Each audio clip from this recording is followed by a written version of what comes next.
Welcome, everybody. We started a little bit late, but maybe that gives everybody enough time to make it over here because I'm doing a new kind of episode on my podcast, Kojay's Corner. Welcome to the show. If you're new to the show, this is my podcast series. If you're new to the channel, my channel is a variety channel. I cover a variety of things, but they stay in norms of video games, commentary, um, watch parties, and whatever I feel like I could show that I could deliver. That's the best I can share, and that I feel is important at the time. And you usually, or most of the time in the past, or recent past, I should say, I've been doing a variety episodes with the co-watch party where I cover different topics. Kind of like any other radio show, I guess. So I'm doing topics per episode now. See how that works. And today's episode, we're going to be talking about AEW. Yes, I cover other stuff, and there is a lot of important things going on, especially with the crisis, the humanitarian crisis. I'm very, very passionate about. You can check out the information in the details below of charities I care about and such. But I will tackle that real soon, most likely in the next episode. But today is Wednesday, and we before Dynamite happens, I do want to go over my review of and reaction to AEW Revolution over in Los Angeles. That was this past Sunday, and myself and two of my homies got to go, and it was great. I've been wanting to cover more AEW and pro wrestling content, which is obviously the thing, the look, and all that stuff. So I'm really excited to do this with you today. So I apologize for getting a little bit late. Every time I try something new, it's always a little rough around the edges, but I do promise I am getting better at this. So if you know, AEW Revolution was a fantastic pay-per-view. I give it like 4 point out of 5 stars. I'll give it 4.8. Yeah. There was a few hiccups, but not enough to take away the excitement and hype. This is a lot of dope, amazing pro wrestling, and everyone brought it. It was fantastic. So, as I get my graphics I was taking time making, here we go. Pow! All right. Haha. So, Revolution. This is, first off, AEW does a really, really fantastic job with pay-per-views. And I know a lot of people like to compare one company with another because, I don't know, for some reason we are advertised or encouraged to do that based off of how things are marketed here in the States. And I feel sometimes, especially when art is related, and especially with certain sports are related, I don't feel. And pro wrestling is a combination of art and sport, performance and athleticism. And you can't do this without athletes, and you cannot make it impactful without artistic storytelling as well. It's a very unique fusion of both. And it's one of the main things I love about pro wrestling. There's not a lot of things like it. There are some, but I'll say that for another podcast. But this was a fantastic show. And there is going to be spoilers in this. And the pay-per-view happened on Sunday. It is Wednesday today. We have Dynamite tonight. So we'll be done before Dynamite because I get a chance to watch Dynamite live from the beginning. Usually I'm running out, racing home safely after work to get home on time to check out AEW Dynamite. So I just want to get some background music in here because it's kind of, let's do the lo-fi thing here. You know what I'm saying?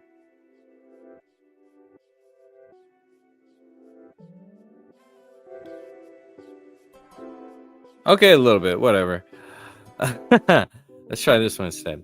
But yeah, AEW Dynamite. This is my first pay-per-view in my town, Los Angeles, and I like it. I've been to Dynamites before, but a pay-per-view here, this is nice. I don't think this is the first pay-per-view in LA. I think they had one at the Great Western Forum sorry, The Kia Forum, I'm kind of like that. I still call it by how I know. Like, I still call it Staples Center when it's really Crypto.com Arena. Staples Center. Staples Center. I don't know. It just rolls off the tongue nice. And we have to go Crypto.com Arena. I don't know. It's a lot. But hey, whatever. It is the day and age we're in. But it is a great arena. I do like Great Western Forum. I mean, see what I mean? The Kia Forum is nice, but it's a little too old school, and it's very cramped, especially when you get to the floor. So if you go to Kia Forum, if you're not really as close as you want to be, you have to balance what you like, because I think the aisle seats going down closer to the arena is probably the next best seats you want to get when you go to the Kia Forum. I got it right that time. However, I'm struggling. Crypto.com Arena, every spot, every seat is really, really nice. And I like it. And our seats were a little bit further back, not nosebleed, but because I paid a little pretty penny for it, were fantastic. If you could see my shorts on YouTube, actually, this is my own channel. I'll show you right now. Our seats were fantastic. And where is it? You can see this. I already uploaded these on my channel. You can see it. It's nice. It's cool. It's chill. But one thing I like about why is there two live now? Anyways, I don't get this. One thing I like about AEW is it's really a different approach to, I guess, the bigwig WWE. WWE has been around for a while. They've kept themselves on the screen for a long time, and that's a huge testament and a good contribution to pro wrestling. I have my criticisms with how they do the show, and I believe I've earned it. I've put a lot of time, money, a lot of love enjoying the show for like 3 decades, and kind of spent with how they do that show. I'm kind of over it, because there's a different approach to pro wrestling shows that I see that they do that the rest of the other places do it, like New Japan, Stardom, CMLL, the local wrestling, and AEW. What they do is more what I like and I love about pro wrestling. I'm not throwing any shade. It's just a style preference, and this is my style preference. So I see and hear a lot of beef online with WWE versus AEW, and you know what? You're never going to find common ground unless you love them all. You could probably have the most honest. I would say my criticism of it is pretty honest, because I'm not hating either. I'm just preferring one over the other. I'm not saying one sucks. One is just not my style. So if you love the WWE template and that's your gem, that makes you happy, you know, alhamdulillah, habibi, that's great. But if you love that and don't like AEW at all, or if you're looking at AEW expecting the WWE lens, you will not be happy. You will probably find all the things you don't like because they do what WWE doesn't. Now, flip it around. You get a fan like me who loves AEW because they're giving me what I can't get satisfied with the other brand, WWE, because they do things a lot different. And I notice it is a style thing. It is a preference. So I'm not saying if you love WWE and that's your thing, I'm not saying you're an idiot or whatever. You know, jokingly, I'll have some words, but it is a preference thing.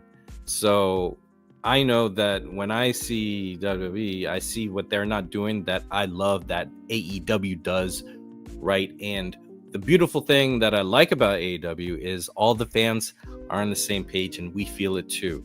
Our chants are on unison, and we call it like it is. Even when there's bad parts, we are very vocal. So that's one thing I love about it too. So I am a very AEW guy. So you're not going to get any shade too much from the other brand. I don't even want to mention them because AEW is the business. I am so happy, so satisfied. I'm glad I could be a fan for once. Yo, Hitomi, what's up? Welcome to the show. like and subscribe to my boy Hitomi. He's awesome, great writer, great friend, great commentator. One of the best commentators I've ever had the opportunity to do custom shows with. My custom shows, World Technical Fighting and Snarka Fighters, and his fighting channels were awesome. I never got to commentate a UFC fight, and he had a fantastic one. It's on my channel or gameplays. I have a playlist where I add other people's stuff to it, so because I want you all to check it out. Hitomi has a lot of channels and a lot of great input. Definitely check out and support my boy there. Hope you're doing good. Thank you for swinging by, man. So yeah, that's my spiel, but I do want to share with y'all. Let me get the graphic down. I am my own VJ here. Let's get the graphic down, and I'm going to share what's on my channel so you can share it too, or see it too whenever you want. So here we go. Pow, there we are.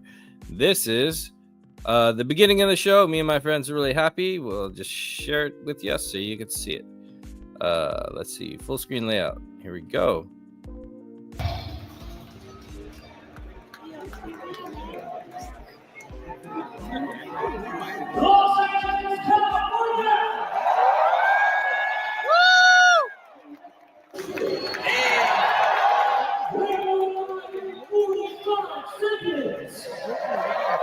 What up, B?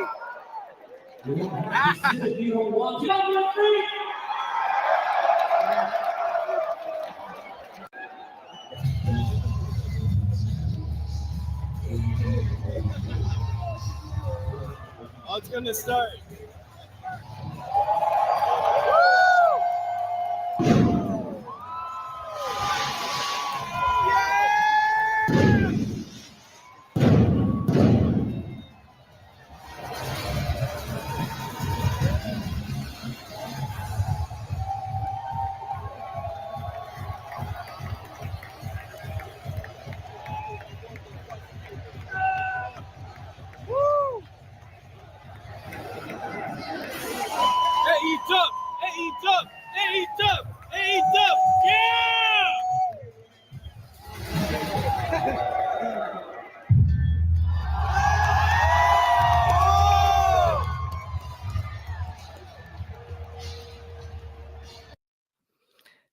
Whoa, wait, why did it go away? Where am I?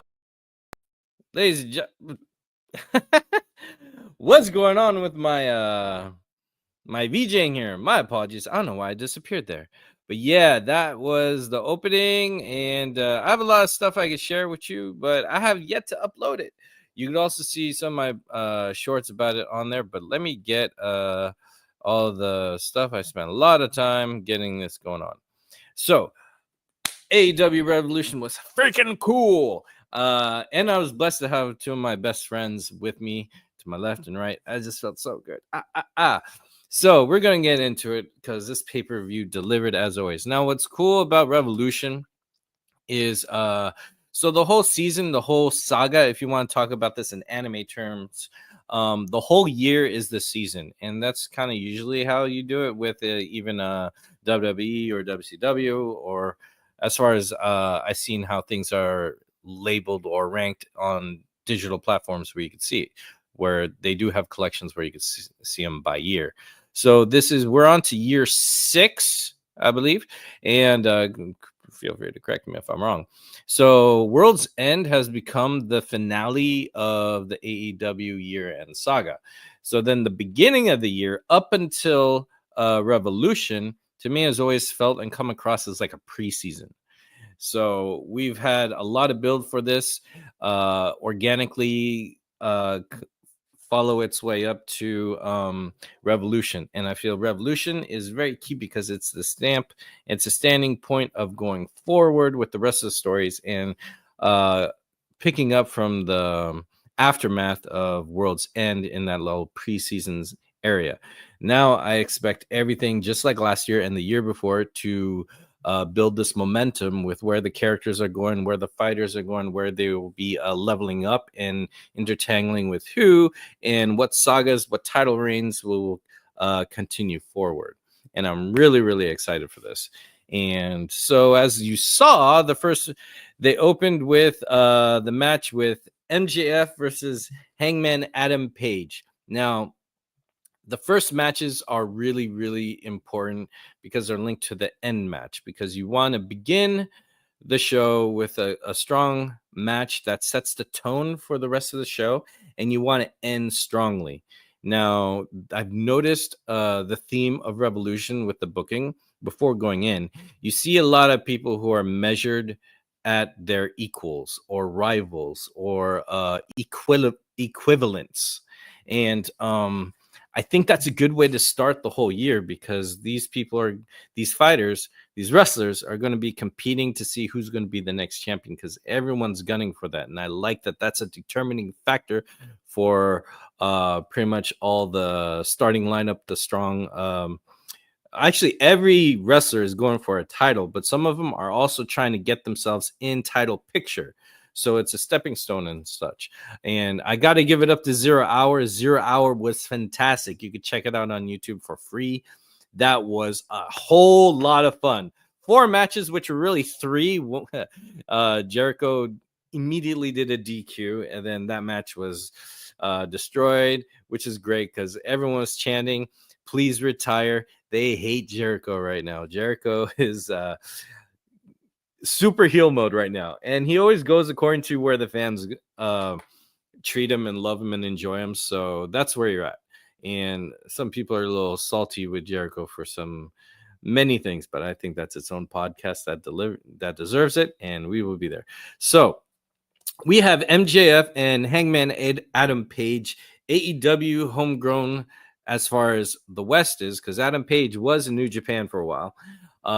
So these are the stars that really been there since day one. And it's really good that they're feuding with each other, because MJF has a win over Adam Page. So I was really rooting and hoping Adam Page would win, which he did. And his matchup with MJF now is 1-1. And that's really good, because then now they're on even playing field. And what was really cool about this match, not only was it vicious and hard, but it was a clean win. I'd like that, because there's no shadow of a doubt with what was going on. Oh, you only watch a Mercedes match? Hey, that's one of my top 5 favorites. Very, very good.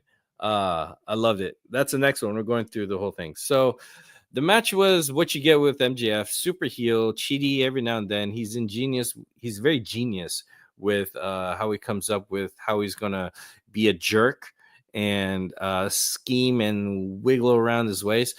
However, he did some really cool moves. He did a move that was from Saraya's skill book, which, shout out to Saraya. She's published a book, and she's on a book tour getting signings. I saw a little bit of that from her socials. So awesome, Saraya. And I'm sad I didn't get to see Saraya when she was in town for a signing on Saturday of the pay-per-view. Or was it Friday? Her and Renee were doing a signing, and I totally should have went. But hey, it's been a busy all this time during Ramadan. It's really busy for me. So, and doing all this stuff. So I wasn't able to. And she was also at Medieval Times, Saraya. So she's in my neck of the woods area. I'm like, ah. So anyway, shout out to Saraya. But MJF did pull a Saraya move on Adam Page, and they dropped each other on their heads, and it was very vicious. And it looked like MJF may have gotten a little concussion. I don't know. You see that the second to last move he did, the word escaped me because I haven't eaten. So you got to forgive me.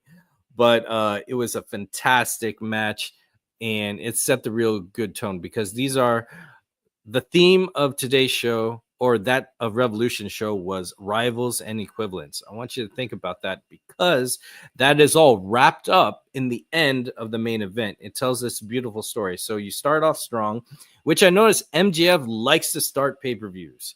It is rare you see him somewhere early in the beginning or later in the end. I have to go back and think if he's ever been in the middle, but he's usually if he's not main eventing, he's most likely opening the show, which is great. MJF is one of AEW's strongest and best wrestlers, if not the best. The crazy thing that people love to hate about him is that he could back it up in a very Bruce Lee way. Bruce Lee was very cocky. he would say, okay, I'm cocky, but I'm going to show you why. And he would fill in the why with his skills. And it's like, oh, this guy does know stuff. So when MJF says he is best in the ring, he is one of the best in the ring, and he's best on the mic, he is he is the best. I have some others that I think are the best, but you have to put MJF in the top 2 at least, or top 3. No explanation about it. Oh, we got Jeffrey Warfield in the house. What are you saying? You went through the whole thing. It's a toss-up for the Hollywood ending and Will Ospreay versus Tony versus Mariah match of the night for me. Yes, we will tackle on that. We're going through all 9 matches, and then we'll bid it a show. Will Ospreay versus Kyle. Yes, I got you, brother. Thank you for being here. I love when we tweet and engage, and when we can, of AEW matches in real time.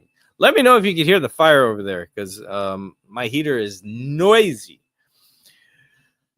Let me just tilt this side. Oh, and the gardeners are noisy outside.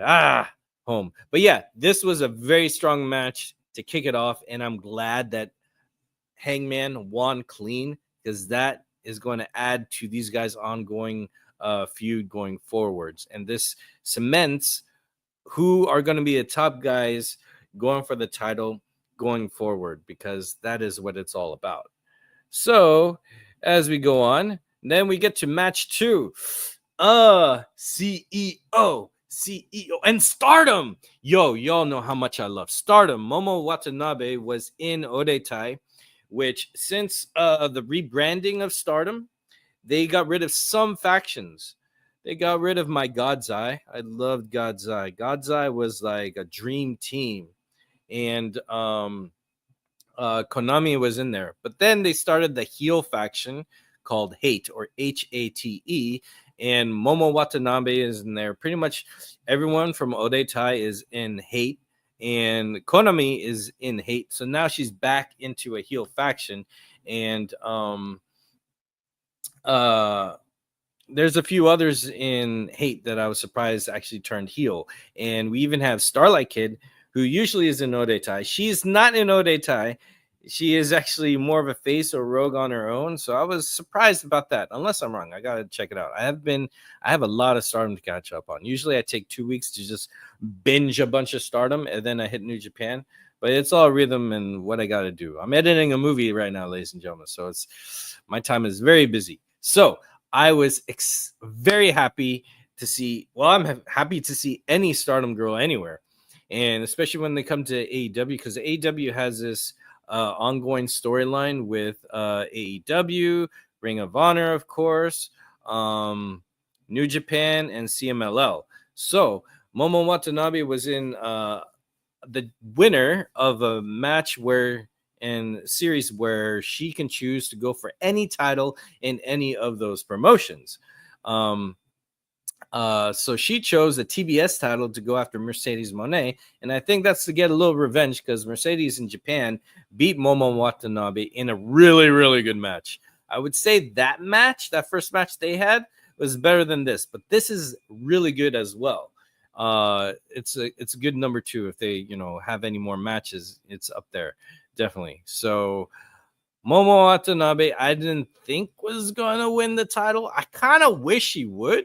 It would be cool to see the TBS title in Japan. However, the TBS title of, I think that always has to be showcased in Western broadcastings. I don't see it being in Japan, unfortunately. Now, if she was going for the NJPW Strong title, I think she might have been, because the NJPW Strong title for the men's and women's is showcased in Japan and over in AEW quite often. However, since it wasn't, and it was TBS, I had a strong feeling Mercedes was going to come out victorious. But regardless, I really wanted a strong, hard-hitting match. And Momo Watanabe, apologies, she totally brought it. In fact, one of the kicks to Mercedes actually clocked her on the chin here. I was afraid she got her in the face, but she actually got her in the chin, which is also bad, because you hit there, it hits your brain. That's a bad thing. But it was a scratch for the CEO. I am in love with Mercedes Moné. I am in love with Mercedes Moné. I am in love with Mercedes Moné. I was happy to see that this was a second match because I was like, because I had a feeling the women's championship match was going to be a show stealer. So I want this one earlier on, and it's so cool to see her. And I love that they are sporting some Lakers colors here because Tony Khan is a Laker fan, which is interesting for being a Chicago boy. But anyways, this match was really good. They had some miscommunication hiccups a little bit in the beginning, but when I watched it back, the drama was really there. So they sold it, and I really liked it. Let's see. She's so good, isn't she? Yes. And I love seeing Mercedes wrestle freely. She's earned it, after all the stuff she's done for pro wrestling. And the first time she came back at Battle in the Valley for New Japan, I was there rooting for her when she fought Kairi, and she took the title from Kairi, the NJPW women's title. And I think Kairi was the second to hold that, and then Mercedes is the third. So, and the champion at the time there was Okada. So it's really cool to see Okada and Mercedes here, as they said, hey, this would be a good unification, her and Okada. And I'm waiting for that because Mercedes is a CEO, money. And who's the Rainmaker? Okada, money. They would be a good faction for some reason if they both team up because they both held the titles at New Japan. And I love seeing them together because they could work. They're both heels. They're both cocky. And I don't know. I just want them to be some team, even though they don't have intergender matches, which is a shame, really. It would be cool to just see them team up as a team. I would love that. Awesome. So we will see. But what was also cool is we had a little Ring of Honor taste of the next person who's been coming in, and she's going to be cool. So I want to get to the next one. I'm kind of in a rush because we got an hour. Wait, hold on. Oh, the music. My apologies. When I showed the clip. But hey, I thought that you had to share what I love. Warfield says, Warzone says, you love that they are slowly building up to Athena versus Mercedes through Billy Starks. A great way to hype up the feud without showing them together. Pardon me. Unless you are in the know with Ring of Honor. Yes. I was going to get to that. So with Billy Starks, she was actually in the crowd. She was above. We were able to see where she was. I didn't get to see her. They had the camera woman it was at like a booth, below the box seating. The camera woman was pointing the camera at the arena and then turned to see Billy Starks taking notes. And I think Billy Starks would be a good bridge to get Athena into the picture because of their bond and unification and history. Athena will get it done. Yeah, I would like to see Athena go for it, but I personally want Athena to go for the NJPW Women's Strong title. Why? Because I so badly want to see Athena mix it up with Stardom Girls. That would be amazing. Oh my gosh, Starlight Kid versus Athena would be the business. I'm telling you ladies now. I'm telling you gentlemen now. I'm telling you people now. Starlight Kid versus Athena is money. That's going to kill it. So if I was to pick which title she would take, I would like Athena to get the NJPW Strong title. And I'll save later for who should get the TBS title. I still want Britt Baker to get that, but that's a whole nother podcast. All right, so this was match 2, and it was a great one to come off of MJF's and Hangman Adam Page's match for real. Now over to the third match of the night, which is the one I was hired for. Whose house? Swerve's house. Swerve is my boy. He's my number one wrestler in the men's division. as you saw, my number one in the women's division is Mercedes Moné. You cannot sway me from the Moné. I wish I had some money. So, anyways, Swerve versus Ricochet. I got super hyped when Prince Nana said that this, or he helped establish it, in the story, that this is going to be a number one contenders match for the AEW World Title, the big prize of the whole thing. And this is great because I've been like, yo, how is Swerve going to work his way up? He got 2 L's from Hangman Adam Page, so they're kind of even now, which I think is important because remember I said this is about rivals. Now, as rivals and equivalents. Now here we have equivalents as I go back to Mercedes and Momo. They're equivalents too because they're both Stardom fighters. They're both Japanese wrestlers because Mercedes has earned her mark there. I've been seeing her in Stardom and NJPW a lot and I enjoy it. She can hang.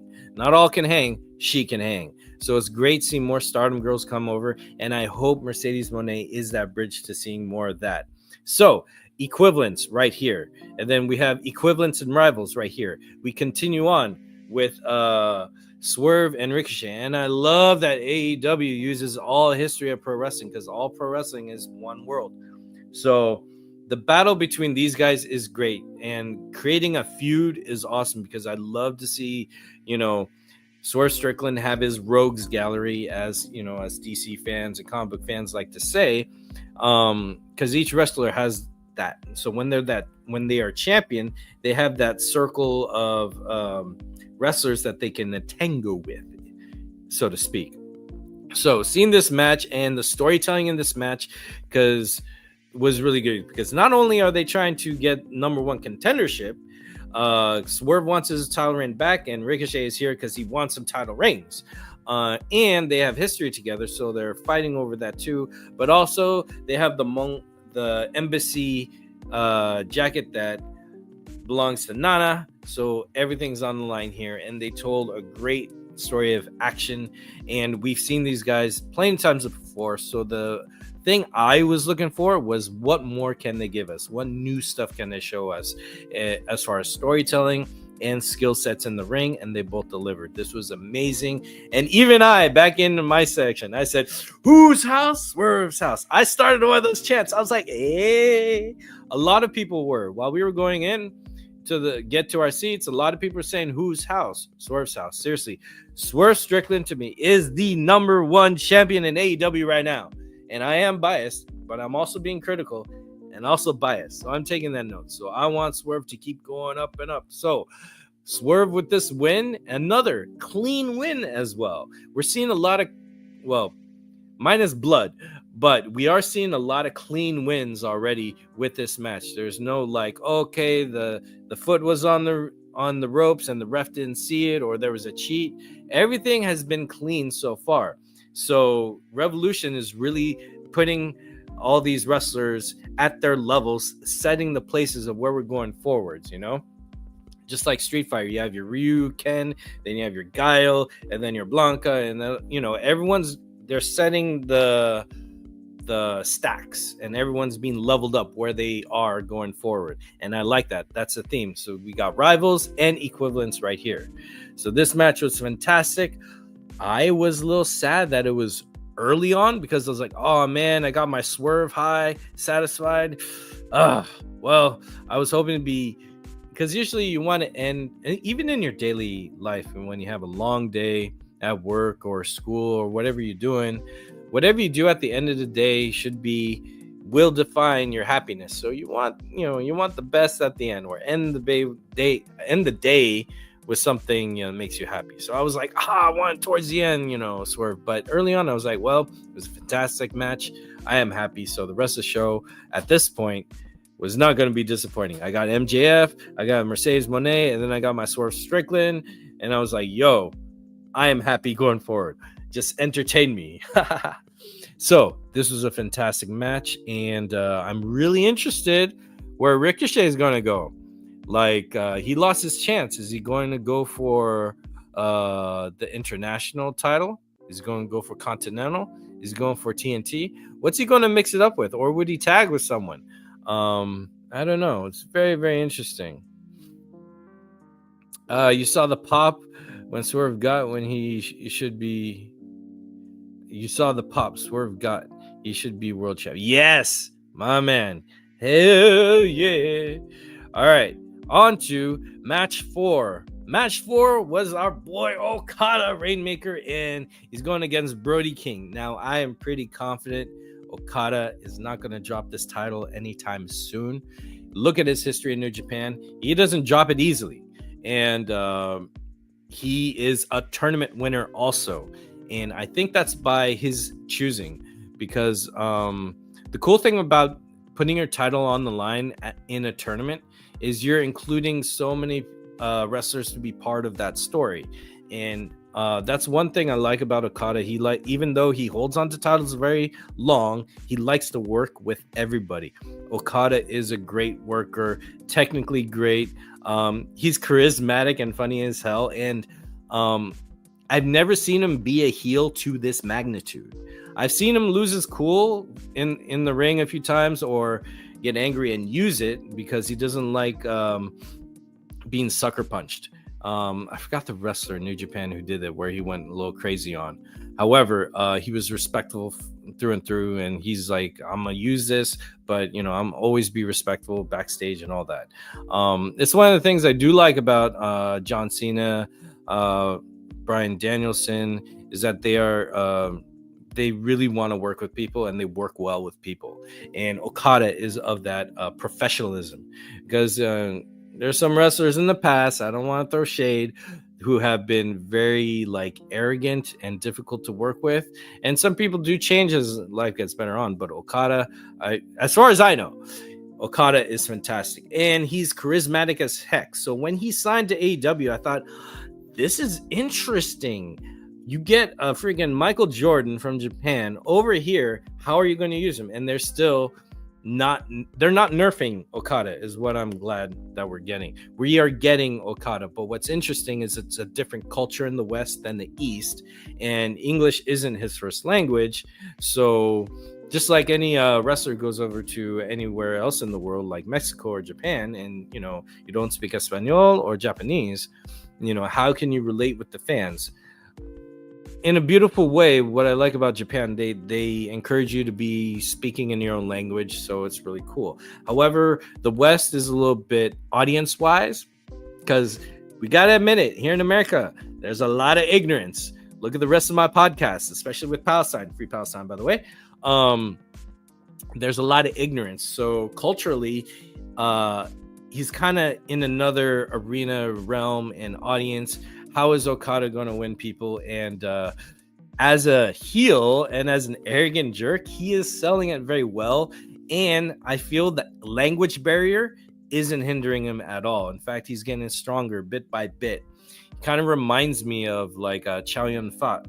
When Chow Yun-Fat came over here, he didn't speak a lot of English as well, but as an actor, he was intuitive to understand how to convey emotions and pay attention to sounds, how he performs, because he's an actor. He's a wonderful actor. More than he's not like an action star like many of the others we get in action roles. He's an actor who does action scenes, but also in dramas. So Okada is very, very charismatic, and that's his acting skills he's using to his character, who's like, I know, bitch. And then he does that FU thing. Sorry for cursing. But yeah, I don't see Okada dropping it anytime soon. I don't want Okada to drop it anytime soon. I want his legacy to continue, and I'm glad that he's getting that. And not only that, he's putting himself against fighters like Brody King, who I could totally see in New Japan. I would love to see him in New Japan. That's a good thing we get with AEW. We get some of that New Japan flavor here, because New Japan is all about in-ring storytelling, and I love that. I relish it. You cannot stop me from enjoying this too much. So the match they had right here was really good, and it was really cool to see Brody King with the lariat to knock Okada down, and Okada not being able to pull him. There were a little bit of funny moments in there that was really charming of Okada. But again, the final match, Okada got to land his finisher. It was clean. The very end was clean. There was a little cheating in the way, but it wasn't the cheats that led to a domino effect of the final blow. Again, this was a clean win, and they're both giants, really, really tall. One is really big, and one is agile and speed. And in this match, the agile and speed and finesse is what beat Brody. But Brody is being in more and more title pictures. I am not surprised we would see him have a title on his waist sometime this year. And Brody is a local guy, so shout out to Brody. I see a comment, so let's see what's going on. Yes, Okada's the GOAT. I love it. Yes. Again, Okada and Mercedes. I'm telling you, they'd be a dynamic duo. Listen to this episode, ladies and gentlemen. And it's 4:19. We are, what is it? 41 minutes away from Dynamite. I was tempted to do a live, but I'm talking a lot. It is Ramadan, so it's hard. Now we get to match 5. This match was probably when I don't know. I'll get into that anyways. But the Hurt Syndicate, again, I was just talking about long title reigns for a while with Okada. I see that with the Hurt Syndicate. I'm really glad that Private Party got to be AEW Tag Team Champions. However, the Hurt Syndicate, when they came in, it's like, you gotta give these guys belts. Again, Bobby Lashley, he passed out Swerve. So that's why I was nervous about Swerve, because Swerve got a loss with Lashley, but got the win on Shelton Benjamin. So he's got half against the Hurt Syndicate, but yeah, I was concerned with Swerve getting else. So the stipulation was really good to propel Swerve where he deserves to be. And I like that there's no real rematch clause. You have to earn your way back up the ladder. I like that. That's cool. That's kind of like how I do my video game series, World Technical Fighting and Snarka Fighters, and or like Mortal Kombat. You get pushed down the ladder, and all the way down, you can make your climb back up, which makes the story interesting. And you do see some rematches, but it has to be accepted by the champion. But anyways, we'll get into that when we get to the women's championship title. So the equivalence here is that these are two tag teams that are currently insanely loved by the audience. That's where they match up, because when we go to experience, it goes to both of them, except on-screen experience goes to the Hurt Syndicate individually on their own and as a team prior. And you have the Outrunners who've been in the Indies for a while who finally get the shine. So you cannot say the Outrunners do not have experience. In this type of big arena, yeah, you could say they don't have as much experience as Bobby Lashley and Shelton Benjamin. However, the skill set, the power, I think leans more on the Hurt Syndicate. And with their promos were more like, we're here to destroy people. They had a fantastic promo for the pay-per-view. And the Outrunners are still like, yeah, we're here. We're going to have a good time. We're cool. So that's the only difference where I see their intentions. Like in animes, when sometimes the one that deals the most damage or is victorious is the one that has the most passion to endure and defeat in the match, whereas the other guys, they seem very happy and blessed to be there, which is great. But I think one passion did, attack the other passion. So however, it is a great one to have midway into the show, because we have 9 matches. This is essentially the middle match, because this is match 5. So you kind of want a little tiny intermission vibe. Now for me, this is Ramadan. I cannot drink or eat until the sun goes down. So I'm here shouting everything. I haven't eaten or drinking at all. And it does take away on you, like I'm feeling now a little bit. But hey, that's part of it. It's a beautiful thing, Ramadan. But at the same time, I was like, all right, when should I get food? And do my do my prayer in my seat. So I was trying to strategize it. So I strategized getting food based on time, because I didn't want to miss any action. So it's really hard to do that because there's no intermissions in pro wrestling.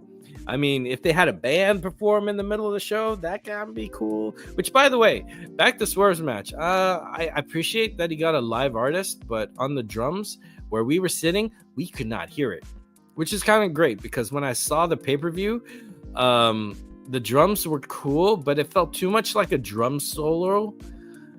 The drum solo vibe kind of overshadowed the beat of Swerve's theme song. So then Swerve's theme song felt a little bit more melodic and less bassy. And for me, it kind of took the thunder away from Swerve's theme song. But that's only when watching the pay-per-view. When you're there, according to the, how the acoustics worked in the arena, the drummer, I couldn't really hear it. The music overpowered the drum solo. You could see the drummer do whatever, but you can hear what he was doing unless you're really close ringside, which is great because I love hearing Swerve's theme song. No offense to the drummer, it's really cool. The drummer was really good. It's just I think they needed his name escapes me, but the drummer from the Roots, someone who has that hip-hop type of style drumming, I think would have been more complimentable, but that's an artistic opinion. I'm not saying it was bad. It just didn't work with me. So it's good if you were there live because then you didn't hear much. But if you watch back the pay-per-view, it was some kind of like dubstep remix to a slower song that I don't know if it gels. If it gels with you, that's cool. Maybe my ears are geared differently, but whatever. Yeah, so intermission part. This was the intermission match, so to speak. It was a lot of fun because we got these stakes, all these people at high levels of competition, the opponents to each other. You kind of needed a lighthearted one in the middle, and I'm not saying this was lighthearted by any means because the Hurt Syndicate brought the power.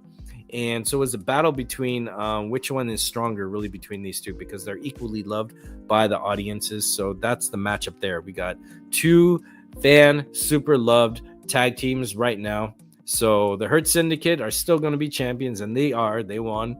So the Outrunners, it was good because they got a match that's not a multi-competitor match, like a four-way tag like they had before in a pay-per-view.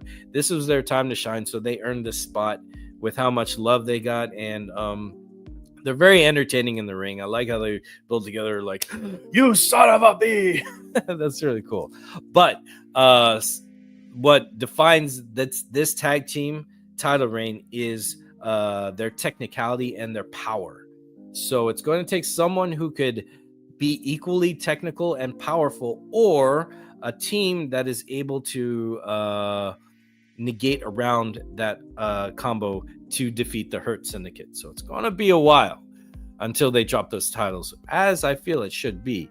But shout out to the Outrunners because they did a great job, and it was a very entertaining match. And I feel this is when I should have went out for food because I didn't want to miss a single thing of the match that stole the show for so many people. In fact, when I left after this match, because my idea is with the next match of the women's championship title, I was expecting a long intro or a long entrance or a grand entrance, like a mini movie and whatever. So I was like, okay, cool.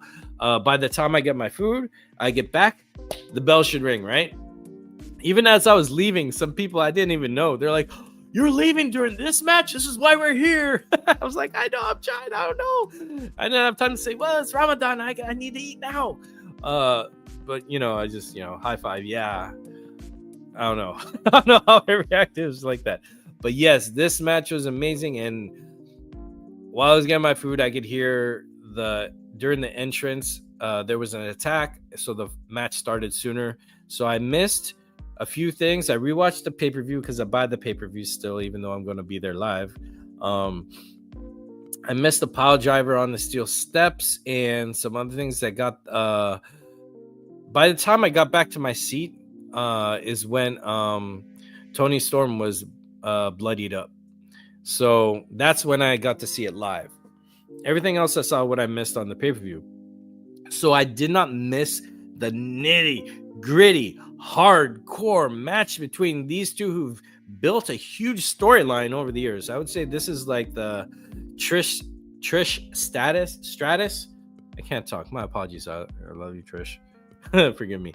Trish Stratus and Lita, type of long story feud that they try and build, and it's really great. We got to see such an epic long match and story between these two characters, these two wrestlers, for such a long time, and it came to a pivotal end at Revolution, which is great.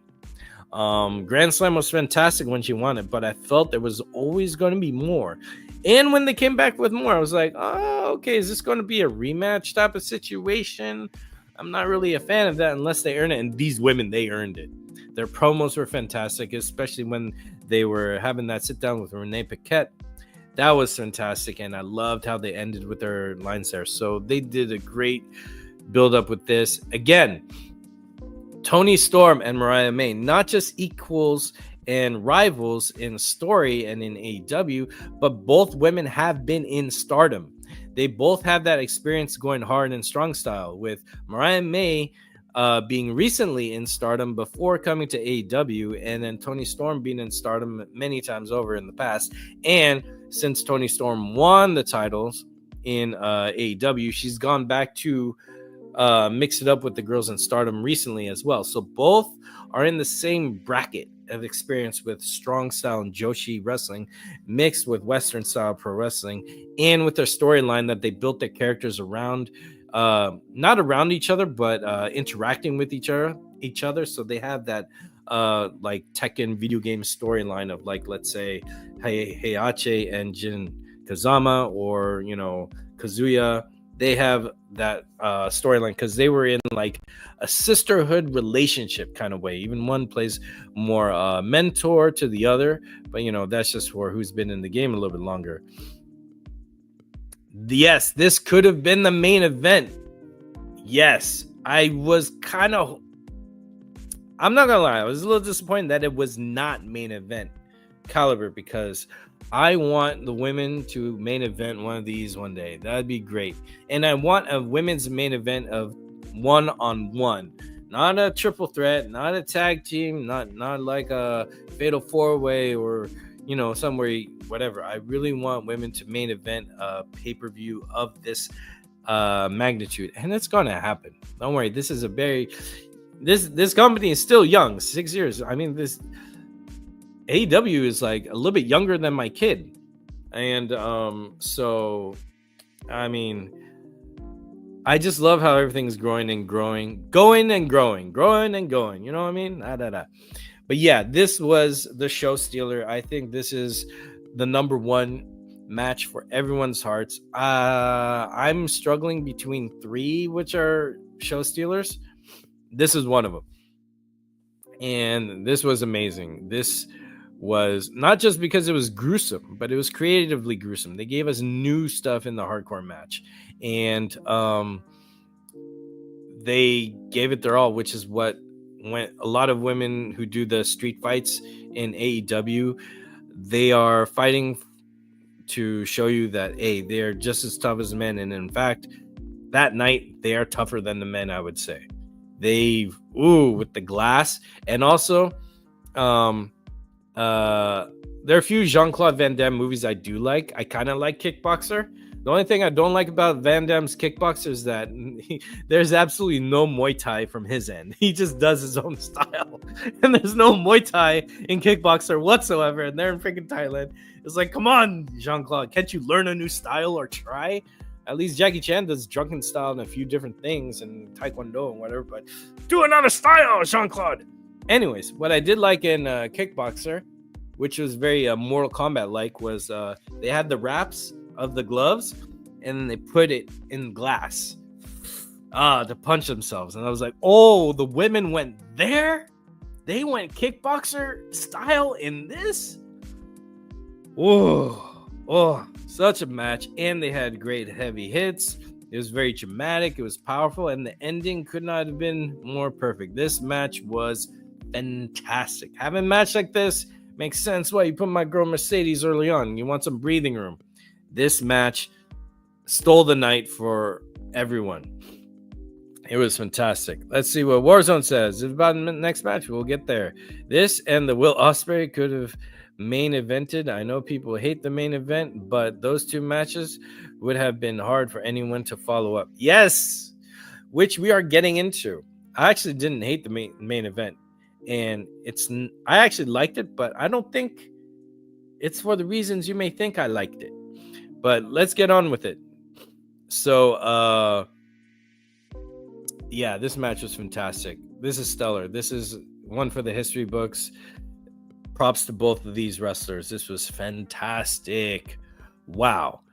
Now we get on to the match after, which is our boy Kenny Omega making his pay-per-view return. Now, we've been without Kenny Omega for a long time. So Kenny Omega has a lot to prove and a lot to put on the line because he's got to get back. And he did get a title opportunity pretty soon, but you know, Kenny Omega is a GOAT. He's deserved it. And him going up against Konosuke Takeshita. Sorry, I don't know why I'm a little congested and weird here. Was a good one for him because now we're talking not just they're not as much rivals. The only way they have rivals is Kenny Omega has lost to Konosuke like twice, I believe, in matches, and even at All In, the first All In, Kenny Omega lost, you know, his team lost with him being pinned by Konosuke Takeshita, which is great because I was like, wow, Kenny is putting Takeshita over. Now Takeshita met Kenny when in the ring in a match when Takeshita was a teenager. He's a young wrestler and with a lot of potential. I think that was DDT Pro Wrestling, if I'm not mistaken. So it's really cool seeing both guys are New Japan or Japanese style, strong style, and it's really cool to see a veteran go up head to head equal with a young blood, you know. So I really like that. I had a feeling Kenny was going to win the title because Kenny, with not just any title, but the international title, is a good opportunity for Kenny to go wrestle in Japan, wrestle in Mexico, and wrestle around in the indies, because the cool stipulation about the international title is you do defend it in other promotions. It's a promotion. It's a title that you have matches everywhere, which is cool about the Continental title. That stipulation that no one is allowed at ringside during the matches, you know, traditionally. So this title has its own stipulation where you get to defend it and tour with it essentially in other promotions. And that's what we know Kenny Omega to do. When he made his in-ring comeback, it wasn't in AEW, it's in New Japan. And I love that he always shows love to New Japan. So him having this title and being back and to kind of reclaim some street cred, his wrestling career has been kind of MIA. This is a good title for him to get that back and to show you can still hang, because when wrestlers get hurt and they come back, they have to adapt to their style so they don't get hurt again or be extra careful. It's usually one or the other, which is why when we saw Stone Cold get his huge injury, his style changed too, and he became more of a brawler. The Rock, he had some injuries. He had to change his style as well. So these are things that just come with age and time. Even Diamond Dallas Page, he's always been the same. I was trying to think of some other examples, but even Sting, as he gets older, he has to adapt, but he still fights at the same level. It's just the level that you're at your age. Now, I'm a dancer, and when I got hurt, I got 2 injuries as a dancer. And to me, dancing is the closest to pro wrestling as far as your body is put on the line. As a dancer, you're kind of moving in movements that are not always ergonomically correct. That's why a lot of Fosse dancers, they get a lot of carpal tunnel issues because they're always contorted. So a lot of the dances I was doing was I did like a lot of African dances. I did a lot of not tricking, but I did do some aerial stuff, and I did hit the ground a little hard a few times, and my back hasn't really been the same or fully recovered. Well, it is recovered to where I'm normal and I can still box and stuff, but to do certain tricks I cannot do as well anymore unless I do some more physical therapy, which is on my list. But case in point, when you get injuries, you do have to adapt. So we're seeing the beginning of Kenny Omega's title reign in a new type of Kenny Omega skill set. He even said to the audience, I hope you like what I can do and forgive me for what I can't do, or something like that. So we know we're going to get a different Kenny Omega now. Like, he's leveled up in age, and now his movement vocabulary is going to be a little bit different. As he's going up against Konosuke Takeshita, who's growing in a movement vocabulary. So in a way, you get age and beauty versus youth and beauty, because they both wrestle so beautifully. So that's how they were equal. And they're not so much as rivals as I would say. I would classify these guys as equivalents. Again, the theme of the Revolution of this night. Yeah, but I did Chinese boxing though, and Muay Thai. But I had to lean up in Muay Thai, because in Muay Thai, it's not just knees and elbows. I'm offended when people say it's knees and elbows. In Muay Thai, when you do a strike, the idea is your whole body is committing to that one move. Even if it's elbow, your freaking pinky toe has to be in a certain form for that elbow to strike. So it's a whole body committed thing, and I like that, because for me, dancing in isolated movements with pop locking, I focused on one body part, and the other one kind of had to suffer to balance out to sell the effect of what I was doing there. So for me, Muay Thai has been therapeutic because the whole body is moving in unison. So yeah, that's just one of my stuff. Yeah, I did box. It was pretty cool.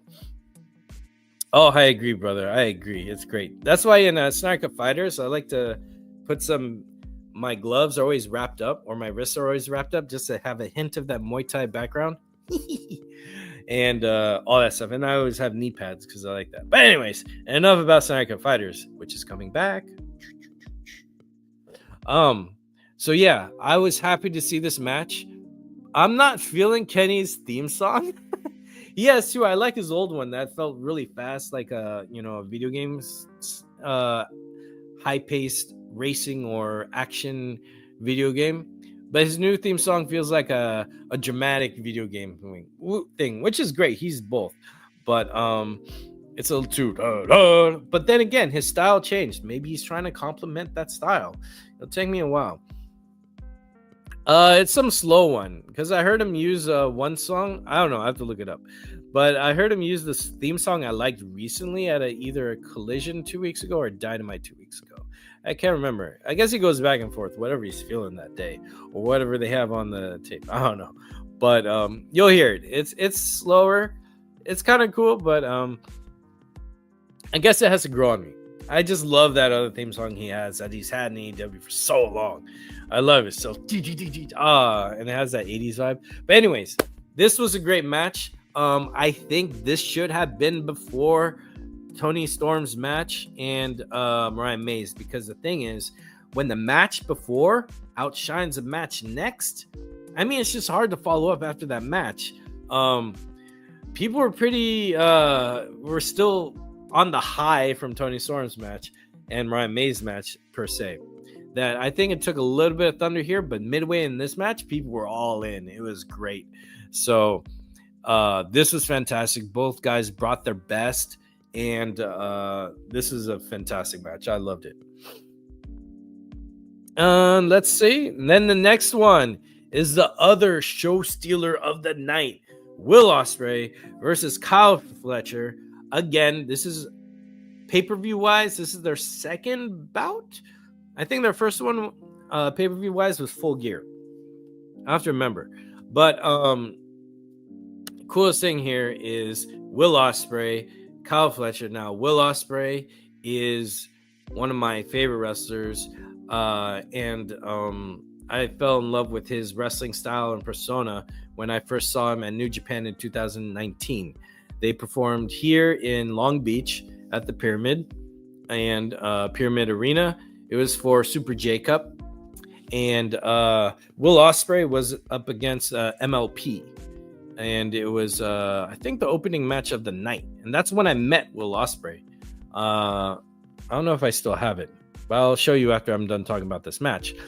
So what was cool about Will Ospreay then? He was super babyface, and when the show in New Japan was over, Will Ospreay came out, got on the mic, and did a hype promo for the whole promotion. He was first off, MLP was being a dick, and he's part of Bullet Club, and then Jay White came out to help, continue being a jerk because they were being very rude to Jushin Thunder Liger, and which was the retirement year of Jushin Thunder Liger. And then Will Ospreay came out, and I think Amazing Red also came out to no, it wasn't Amazing Red. Was it Amazing Red? I have to go back in my mind. Sorry. But Will Ospreay came out, and he was calling out Bullet Club of being a bunch of weenies, that Bullet Club used to stand for something. Now they're just scheming and sly and doing all this stuff, which makes sense because heel Switchblade, which is how I know him as heel. It's strange seeing him as face now, which I think is funny, but it's cool. I'm enjoying it. Whatever. I don't think it's gonna last long. He's got to be heel real soon. But anyways, Will Ospreay got on the mic and he just said a whole bunch of stuff about what pro wrestling's supposed to be, what it is, laying on the line every night, doing all this. And he said, New Japan is the top tier, best pro wrestling promotion in the world. And I still believe it to this day. I love AEW, but seriously, New Japan is always on a whole new level. They're top tier. I don't care what's popular. I don't care if it's my favorite promotion. New Japan, you got to put it at the top. Because they breed legends. They hone and fine-tune people to be legends. I mean, there's only 9 people to ever hold the NJPW title, and even Brock Lesnar is one of them. That's a small elite club, and everyone who's held that title is fantastic and great. One of my favorites is Naito.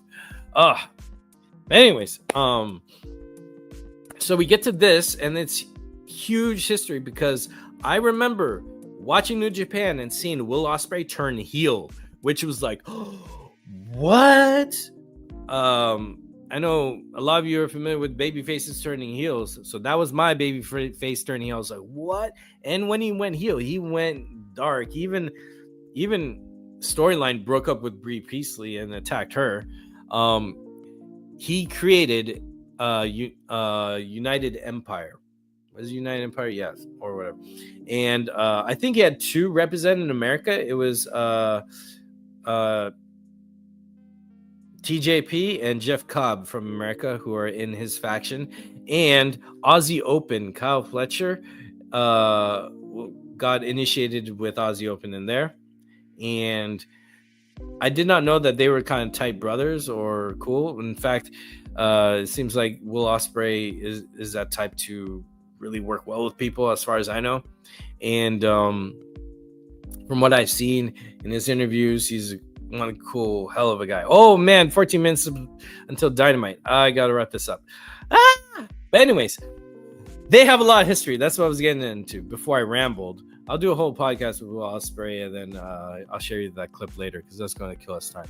But this match was fantastic. For their second pay-per-view match, this was a freaking Hell in a Cell cage match. And I like that to win the cage match, it has to be submission or pin.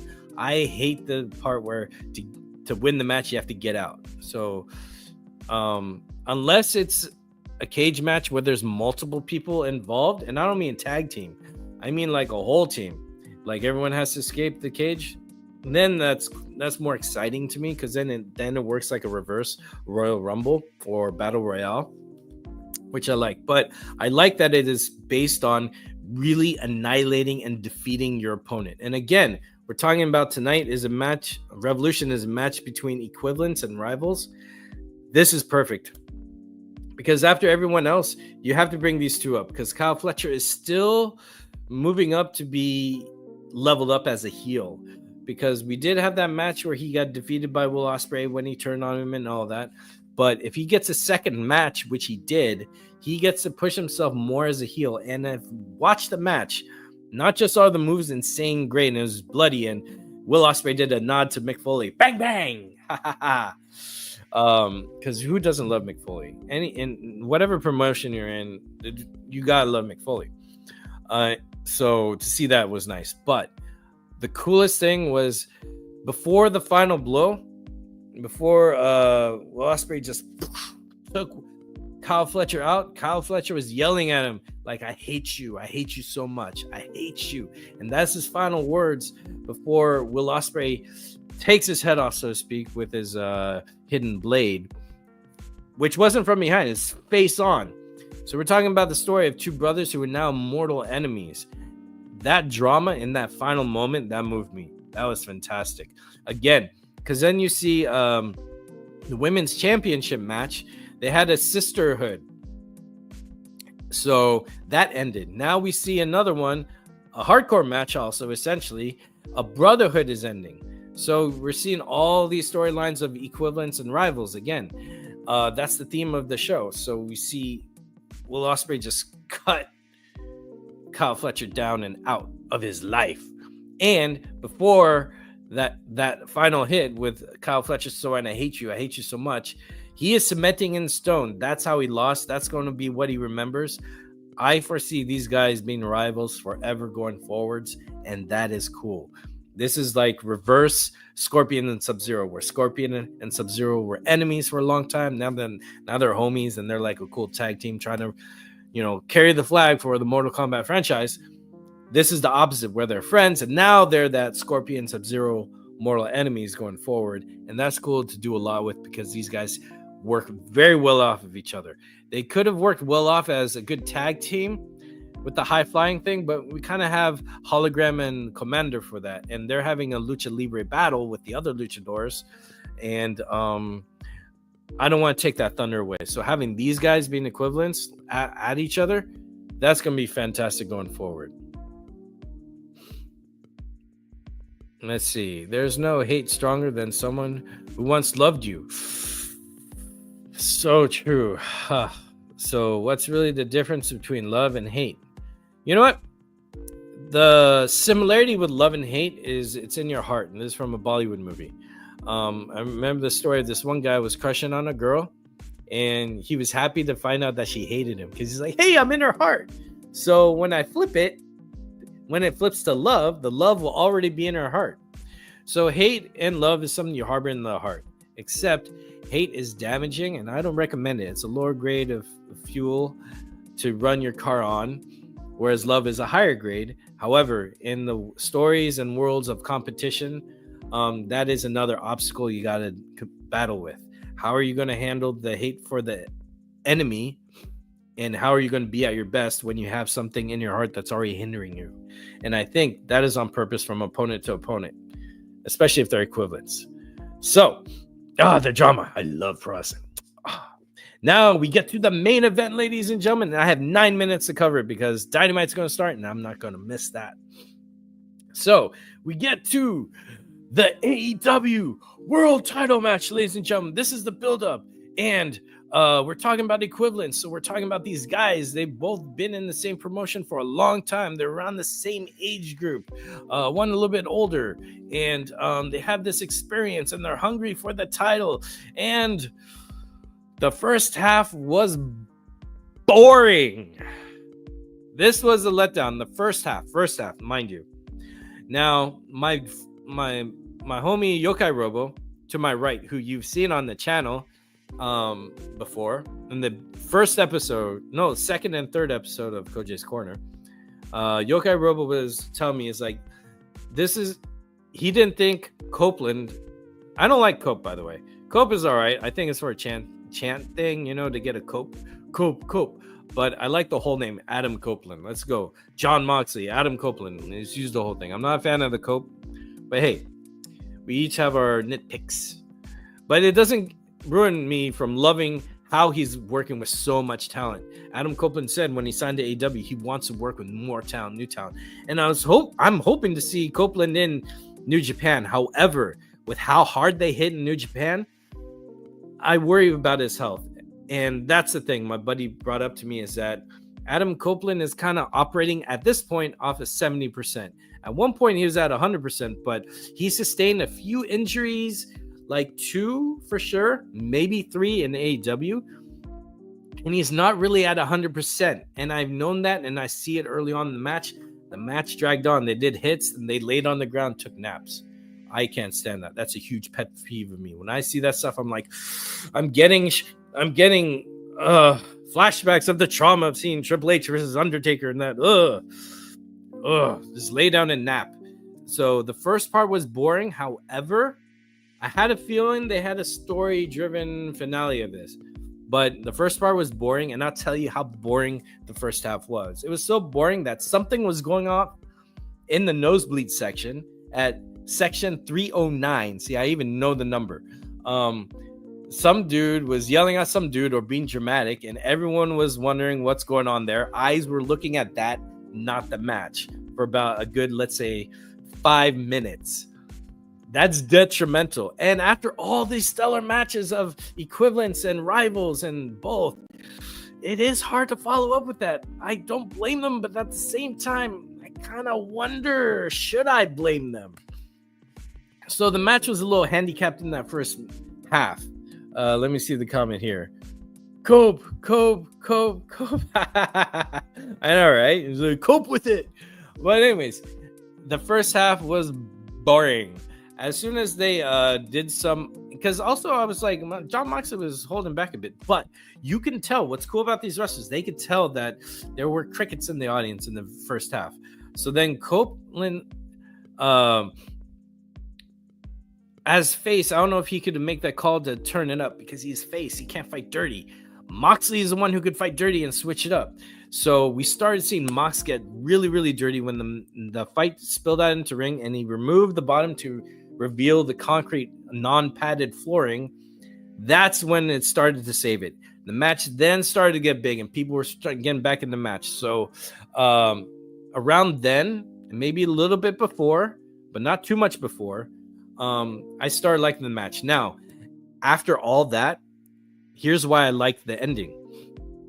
The main event, after everything we got, I was already going, man, the women's match should have been the finale. I don't like this. I personally started hating the match, and I was like, please give me something to make this match stand out and be beautiful.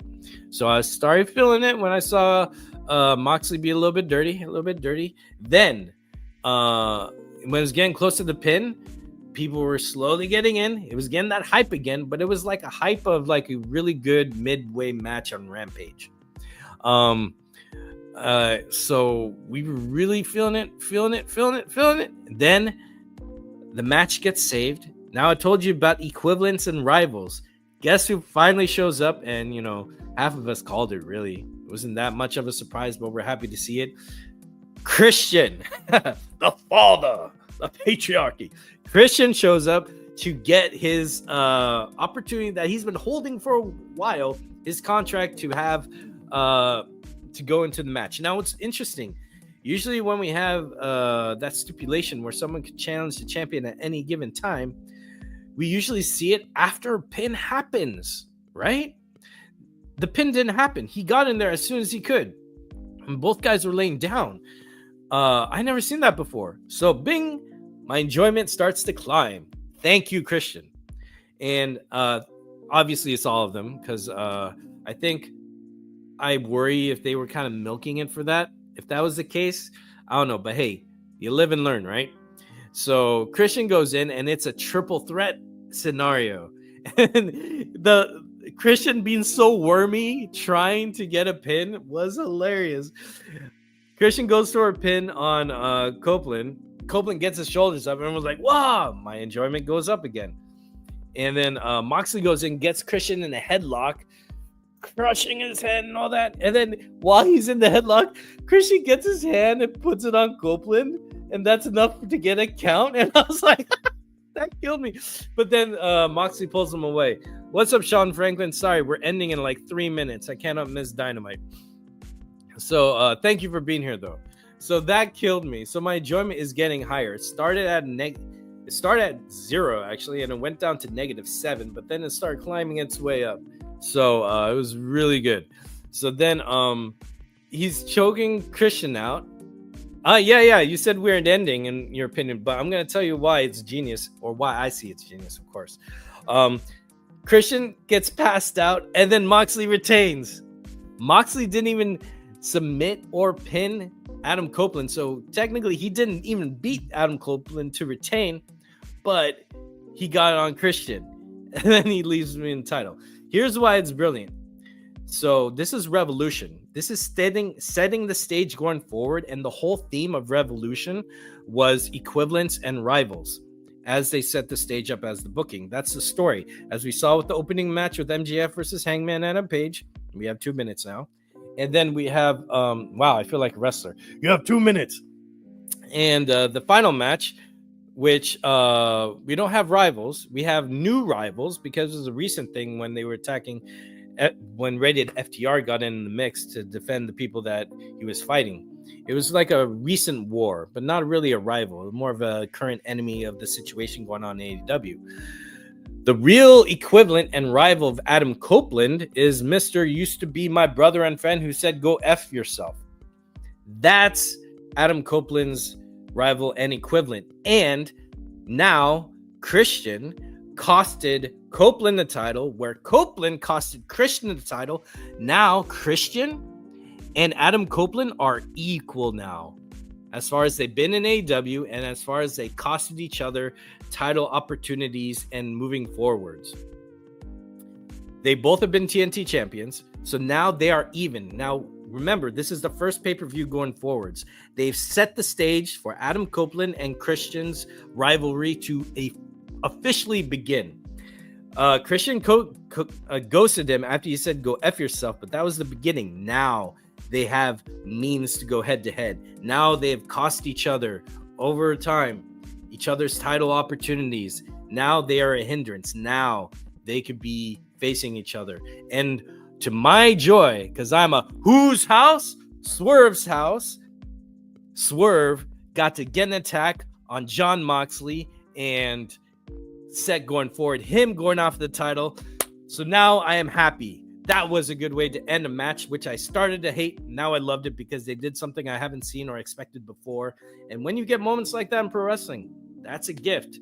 It's cool to call stuff and see things happening, but at the same time, I'd like to be surprised. I like to be wowed, and I like to be disappointed but rewarded, not disappointed and teased. I hate that shit. It's Ramadan. I'm trying not to curse. So anyways, we are wrapping up the show. Thank you so much for being here.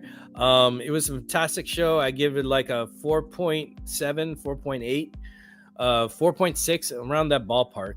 And I loved Revolution. And going forward, this is a great first pay-per-view to kick it off. And I have no idea if you could hear what they're saying, but Swerve and Adam Copeland did talk a little bit more. And it's on my shorts. You can see it. And also it could be subtitled too. They were able to pick up some of the audio. Audio is hard to pick up, but hopefully someone else has a better version to place it somewhere. So let me quickly show you that. And I'm going to switch over to Dynamite. So let's present to you the other thing I shared from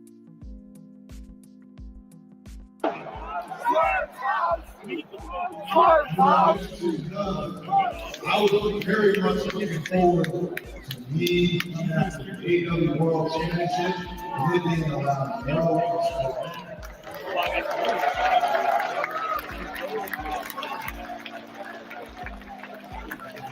you know, I'm so big as much since I was like 7 years old. I was looking up to you.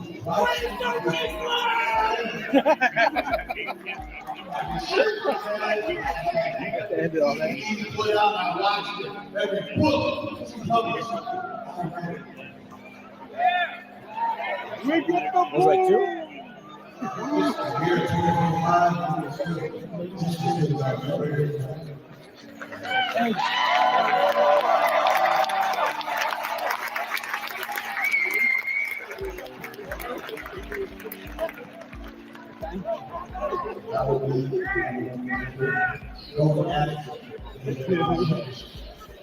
And correcting things here in all the wrestling that Mox But sure enough, Yeah.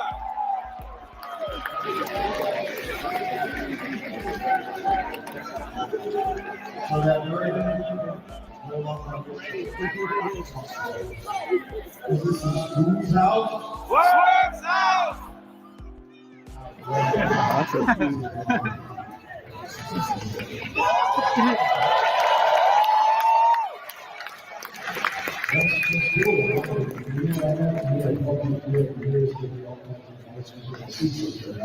Obviously, everyone here sees something.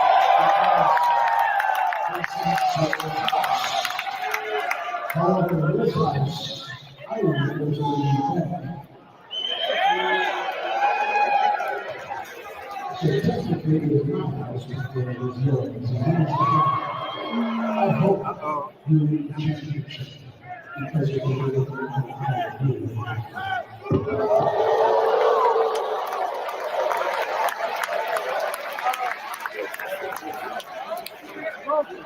whose house? Works out.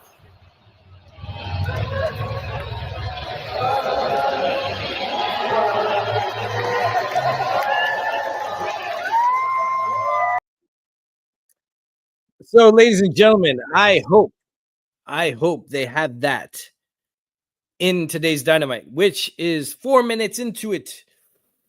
I watch it on Max, so hopefully I get to skip one commercial. But thank you so much for being here. Thank you for listening to my coverage of this pay-per-view. I'm going to be doing more Kojay's Corners where I cover pay-per-views and such.